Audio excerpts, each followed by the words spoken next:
अस्सलाम वालेकुम everyone, this is Hasan मारफानी। मैं उम्मीद कर रहा हूँ आप लोग सब खैर वाफियत से होंगे। काफ़ी स्टूडेंट्स का जो है मेरे पास कंसर्न्स आ रहे थे रिगार्डिंग रीवैल्यूएशन मॉडल जो है हम लोगों का अंडर IAS 16, और उसमें स्पेसिफ़िकली जो रीवैल्यूएशन लॉस का रिवर्सल होता है जब आप रीवैल्यूएशन सरप्लस बुक कर रहे होते हो। तो क्योंकि रिसेंटली एग्जामिनर ने जो है पिछले 3-4 अटैम्प्ट्स में जो है इस कॉन्सेप्ट को काफ़ी अलग अलग अंदाज में जो है वो टेस्ट किया है। इनफैक्ट एग्जामिनर का जो है ये बहुत फेवरेट एरिया है कि रीवैल्यूएशन लॉस दे के जो है फिर उसका रीवैल्यूएशन सरप्लस बुक करवाना, और फिर जो डेप्रिसिएशन बेनिफिट या इंक्रीमेंटल डेप्रिसिएशन की जो मॉडलिटीज़ हैं उसको टेस्ट करना। तो उसी सिलसिले में मैं एक शॉर्ट और स्वीट वीडियो जो है वो मैं जो है ये बनाई है आप लोगों के लिए, ताकि इज्तमाही तौर पे जो है तमाम बच्चों की जिनकी क्यूरीज थी वो मैं एड्रेस कर सकूं। देखिए, रीवैल्यूएशन मॉडल में ना आपने दो चीज़ों का ख्याल रखना है, सही है। एक तो ये है हिस्टोरिकल कैरिंग अमाउंट और एक है एक्चुअल कैरिंग अमाउंट, सही है। हिस्टोरिकल कैरिंग अमाउंट कौन सी अमाउंट होती है? सर ये वो अमाउंट होती है अगर तो कोई एस्टिमेट का चेंज नहीं होता, कोई फेयर वैल्यू का चेंज नहीं होता, एसेट आपने जिस वैल्यू पर ख़रीदा है वो, और उसमें से नॉर्मल या ओरिजिनल डेप्रिसिएशन आप माइनस करके जो आज वैल्यू आ रही होती, that value is called historical carrying amount. मैंने एक एसेट 100 रुपये का खरीदा, मैं बोलता हूँ 5 साल इसकी यूजफुल लाइफ है। अब 100 डिवाइडेड बाई 5, 100 पे ईयर 0 पर, फिर ईयर 1 पे 80, फिर ईयर 2 पे 60, फिर ईयर 3 पे 40 and so on so forth, ये हिस्टोरिकल कैरिंग अमाउंट कहलाएगी। सर एक्चुअल कैरिंग अमाउंट क्या होती है? सर एक्चुअल कैरिंग अमाउंट वो कैरिंग अमाउंट होती है जिस पर आज आप कैरी कर रहे होते हो। Ideally, usually, normally historical carrying amount और एक्चुअल कैरिंग अमाउंट ये दोनों सेम होंगी। डिफरेंस कब होगा, ये बहुत गौर से सुनिएगा। डिफरेंस कब होगा हिस्टोरिकल कैरिंग अमाउंट और एक्चुअल कैरिंग अमाउंट में? दो वजूहात की बिना पे। या तो कोई फेयर वैल्यू का चेंज है, लेट से मेरा एसेट है, कॉस्ट है 100 रुपये की, वैल्यू बढ़ गई 150 रुपया हो गई। या फिर एस्टिमेट में चेंज है, सही है ना। एस्टिमेट में चेंज का मतलब क्या है? फॉर एग्जाम्पल आपकी लाइफ चेंज हो जाती है, या रेजिजुअल वैल्यू में चेंज आ जाता है। तो अभी फ़िलहाल मैं एस्टिमेट और जो भी आपका एस्टिमेट का चेंज है उसको मैं कांस्टेंट अज्यूम कर रहा हूँ। इसका मतलब ये है कि हिस्टोरिकल कैरिंग अमाउंट और एक्चुअल कैरिंग अमाउंट में जो डिफरेंस आएगा वो फेयर वैल्यू की वजह से आएगा। आई एम श्योर यहाँ तक आपको जो है हिस्टोरिकल कैरिंग अमाउंट और एक्चुअल कैरिंग अमाउंट का डिफरेंस पता चल गया।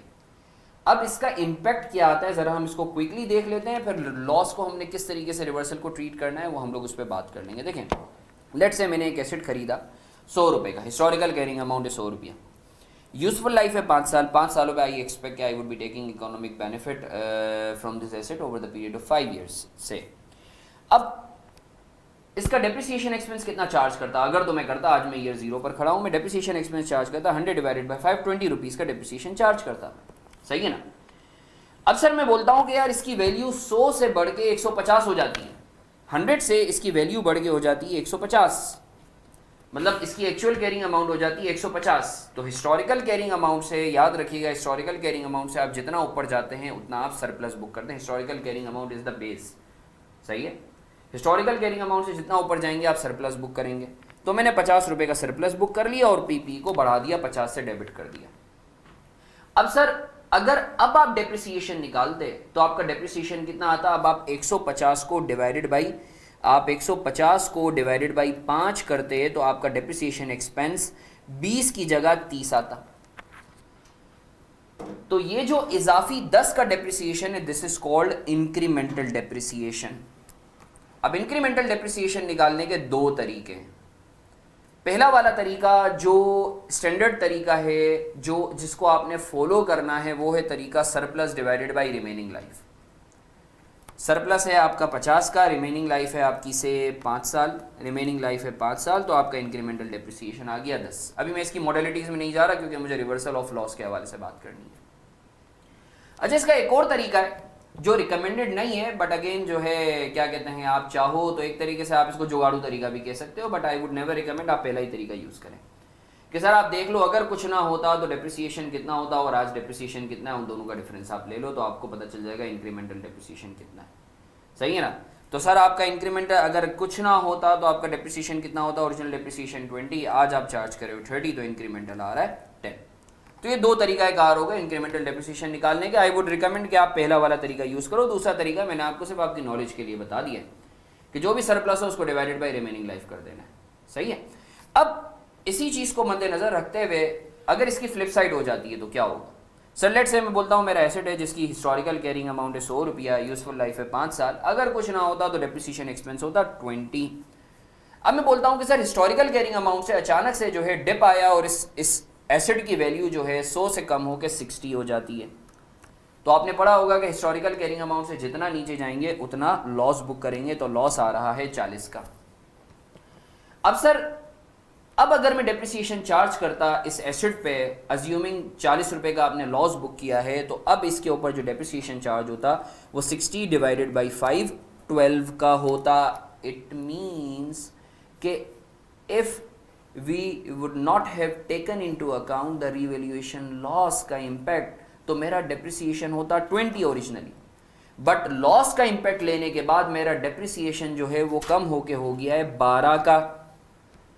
तो टेक्निकली लॉस मुझे डेप्रिसिएशन के नाम पे बेनिफिट दे रहा है, कितने का? 8 का।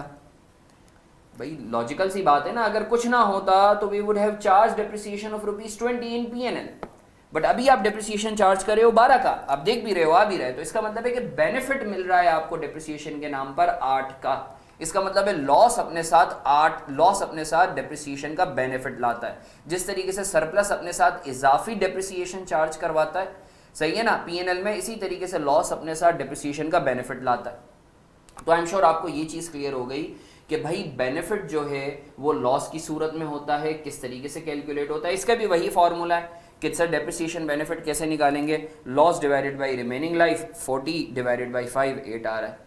या दूसरा तरीका which is not the recommended one, but मैं आपको बता देता हूँ, सही है, वो सर क्यों रिकमेंडेड नहीं है, वो मेरी जो डिटेल्ड वीडियोस हैं रिवैल्यूएशन मॉडल पे, आप उसमें देख सकते हो, सही है। अभी फिलहाल मैं उस मॉडलिटीज़ में नहीं जाऊँगा सर, मैं दूसरा तरीके से खैर दिखा देता हूँ कि सर अगर तो कुछ ना होता तो 20 का चार्ज होता, अभी चार्ज हो रहा है 12 का, तो 8 का जो है वो आपका एक तरीके से डेप्रिसिएशन बेनिफिट आ रहा है। अब यहाँ तक आप, आई एम श्योर आपको इंक्रीमेंटल और डेप्रिसिएशन बेनिफिट का फ़र्क पता है। अब मैं आपको बताता हूँ, आप अगर रिकॉल करें तो आपके टीचर आपको बताते होंगे, सही है ना, जो एग्जामिनर ने पिछले 2-3 अटेम्प्ट्स में रिगोरसली इस कॉन्सेप्ट को टेस्ट किया है कि सर पीपीई की वैल्यू जो है ना आपकी हिस्टोरिकल कैरिंग अमाउंट से कम होती है, मतलब ऑलरेडी लॉस बुक हुआ होता है। देखिए हिस्टोरिकल कैरिंग अमाउंट से पीपीई की वैल्यू कम उसी वक्त होगी जब रिवैल्यूएशन लॉस बुक हुआ होगा, ऑब्वियस सी बात है ना। अब होता ये है कि एग्जामिनर जो है वो बोलता है कि भाई अब ये पिछले सालों में लॉस हुआ था, अब आप इसका सरप्लस बुक करो। तो दो तरीकों से जो है रिस्पेक्टेड टीचर्स जो हैं इस चीज़ को जो है वो बच्चों को समझाते हैं। मैं दोनों तरीकों से जो है क्विकली आपको बता देता हूँ। भाई देखें, कुछ टीचर्स ये बताते हैं कि भाई अगर तो आपने लॉस ऑलरेडी बुक किया हुआ है ना, तो हिस्टोरिकल कैरिंग अमाउंट तक, आपकी एक्चुअल कैरिंग अमाउंट से आप जहाँ खड़े हो, हिस्टोरिकल कैरिंग अमाउंट तक आप लॉस को रिवर्स करो और हिस्टोरिकल कैरिंग अमाउंट से ऊपर आप सरप्लस बुक कर लो। पहले उस तरीके से मैं आपको करवाए देता हूँ। मुझे आप एक बात बताएं, आज अज्यूम कर रहा हूँ 1 साल गुजर गया, अगर 1 साल गुजर गया है तो हिस्टोरिकल कैरिंग अमाउंट आज कितनी होती? भाई मेरी कॉस्ट थी 100 रुपया, अगर कुछ ना होता तो 20 का डेप्रिसिएशन चार्ज होता। हिस्टोरिकल कैरिंग अमाउंट 1 साल बाद, मैं ईयर 0 पर खड़ा था जो ऊपर मैं एग्जाम्पल दे रहा हूँ, तो मैं 80, आज हिस्टोरिकल कैरिंग अमाउंट 80 होती, ऐसा ही है।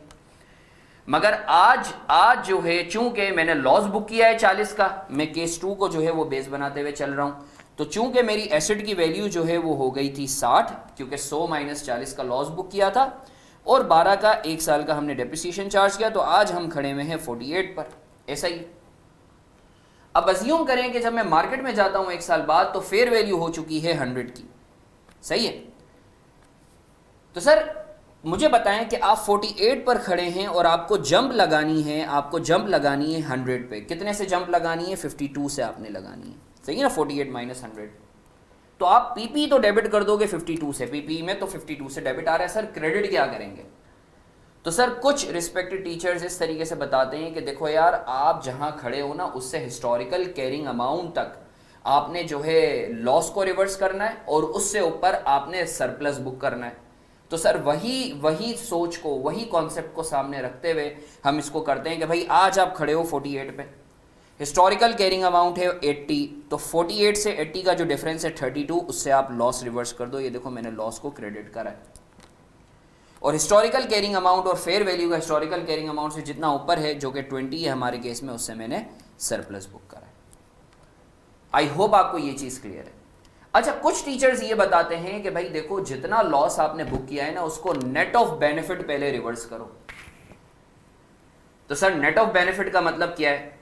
ये वाली चीज जो है जरा आपने समझनी है। सर इसका क्या मतलब है? भाई देखिए, मुझे आप एक बात बताएं, एज अ लेमैन, थोड़ी देर के लिए आप अकाउंटिंग को छोड़ दें, सही है। सर मुझे बताएं, कि आपको लॉस कितने का हुआ था, 40 का हुआ था। अगर आपसे कोई पूछे कि भाई मुझे बताओ, अच्छा देखो एक चीज़ याद रखो, जितना आपने पीएनएल में चार्ज किया है मैक्सिमम आप उतना ही रिवर्स कर सकते हो ना, उससे ज़्यादा तो नहीं कर सकते ना, और वो चाहे जिस फॉर्म में भी हो। आपको लॉस कितने का हुआ था, 40 का हुआ था। अगर एज अ लेमैन आपसे कोई पूछे कि भाई आप मुझे बताओ, सही है, आप नाम पे नहीं जाओ, आप जिस पे जाओ, सब्सटेंस पे जाओ, कि आपको लॉस हुआ 40 का, मगर आपको इस लॉस की वजह से बेनिफिट भी तो हुआ था 8 का। अगर तो ये लॉस ना होता तो आप नॉर्मल डेप्रिसिएशन चार्ज करते 20 का, मगर आपने चार्ज किया है 12 का। इसका मतलब है कि लॉस की वजह से आपको 8 का एक तरीके से जो है बेनिफिट हुआ है। तो अगर कोई आज आपसे पूछे कि भाई आपका लॉस कितना रह गया है, तो आप बताएं, आप 40 बोलेंगे या आप 32 बोलेंगे? सही है ना। आप ओवरऑल सब्सटेंस की बेसिस पे देखें, ऑब्वियसली आप बोलेंगे कि यार मुझे 40 का लॉस हुआ बट डेप्रिसिएशन के नाम पर मुझे 8 का बेनिफिट हुआ, तो आज इफेक्टिवली मेरा लॉस जो है वो 32 का है। सही है ना सर। अब आप देखें बैलेंस भी हो रहा है, अब आप देखें बैलेंस भी हो रहा है कि 32 से आप अगर लॉस को रिवर्स करते हैं तो आपका लॉस पूरा का पूरा रिवर्स हो रहा है। अब वो जिस नाम से भी हो रहा हो, डेप्रिसिएशन बेनिफिट 8 का और लॉस रिवर्स हो रहा है 32 का। सही है सर। अच्छा अगर हम नेट ऑफ डेप्रिसिएशन बेनिफिट नहीं करते तो होता क्या?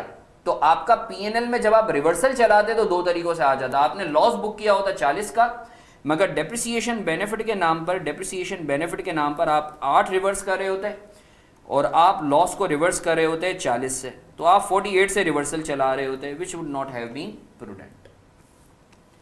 तो sir revaluation loss net of depreciation benefit से भी अगर आप देखें, लॉस था आपका 40 का, नेट ऑफ डेप्रिसिएशन बेनिफिट आपका जो है डेप्रिसिएशन बेनिफिट था 8 का, तो आज आपका लॉस का जो रिवर्सल है वो 32 से होगा। अच्छा सर अगर एक और साल गुजर जाता तो फिर आप क्या करते? अगर एक और साल बता देता हूं, तो सर 40 का आपका लॉस हुआ होता, ईयर 1 में भी 8 का बेनिफिट, ईयर 2 में भी 8 का बेनिफिट, तो टोटल 16 का बेनिफिट होता। तो आपका रिवर्सल जो होता वो कितने से होता? वो अराउंड आई बिलीव 24 से होता। सही है ना। तो सर मैं उम्मीद करता हूं आपको ये चीज़ क्लियर है कि sir revaluation loss net of benefit का क्या मतलब है। सही है ना। तो सर आप चाहें, आपके टीचर ने, आई एम श्योर के जो है शायद कुछ टीचर्स ने पहले तरीके से करवाया होगा, सही है, कुछ टीचर्स ने दूसरे तरीके से करवाया होगा। तो रीवैल्यूएशन लॉस का रिवर्सल आप दोनों तरीके से चाहें आप कर सकते हैं, answer would remain the same. अगर कोई आपकी फर्दर क्यूरी होती है तो आप ग्रुप में मुझसे पूछ सकते हैं, मैं पूरी कोशिश करूंगा कि आप लोगों को टाइमली बेसिस पर जो है रिस्पॉन्स कर सकूं। इसी तरीके से जो है 3-4 क्यूरीज और भी हैं जो काफ़ी बच्चों के मेरे पास कंसर्न्स आ रहे थे, तो मैं कोशिश करूंगा उस पर भी जो है एक शॉर्ट एंड स्वीट वीडियो आप लोग के लिए बनाई जाए। Thank you so much, thank you.